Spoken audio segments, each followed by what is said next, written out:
দেশের বর্তমান পরিস্থিতি নিয়ে নতুন করে কিছু বলার নেই। আমরা সকলেই মোটামুটি ভালো নেই বললেই চলে। কিছু কিছু অঞ্চল তো খুব খারাপ অবস্থার মধ্যে দিয়ে দিন কাটাচ্ছে। এর মাঝেও আমরা কিছু মানুষ আছি যারা অন্যকে নিয়ে সমালোচনা করার অভ্যাসটাকে পরিবর্তন করতে বারবারই ব্যর্থ হচ্ছে। 10 আগস্ট গোপালগঞ্জে সেনাবাহিনীর গাড়িতে আগুন ধরিয়ে দেবার ঘটনাকে কেন্দ্র করে ফেসবুকে, টিকটকে যা শুরু হয়েছে সেগুলোকে দেখলে আসলেই কষ্ট লাগে।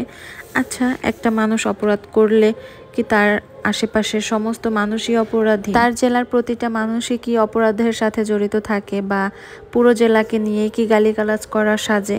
গত 10 তারিখ থেকে ফেসবুক, টিকটকে গোপালগঞ্জকে নিয়ে এত বেশি গালিগালাজ বা এত বেশি নেগেটিভ পোস্ট করা হচ্ছে, যেগুলো দেখলে সাধারণ জনগণ হিসেবেও না এগুলো মেনে নেওয়াটা আসলে পসিবল না।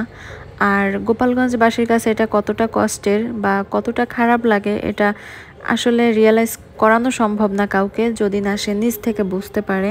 কেউ কেউ পোস্ট করছে গোপালগঞ্জবাসীর আজকে মাগফিরাত কামনা করছি, আবার অনেকে লিখেছেন আজ গোপালগঞ্জকে স্বাধীন করা হবে, আজ গোপালীদের সাইজ করা হবে, আজ গোপালগঞ্জবাসীকে, মানে যেগুলো আসলে ভাষায় বলাও সম্ভব না, এরকম এরকম কিছু পোস্ট করছে।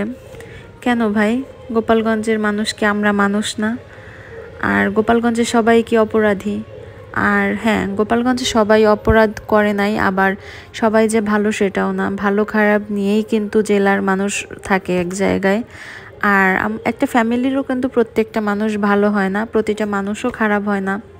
তাহলে কেন এই বৈষম্যময় এই যে আলোচনাগুলো, এত নেগেটিভ কথাবার্তা কেন?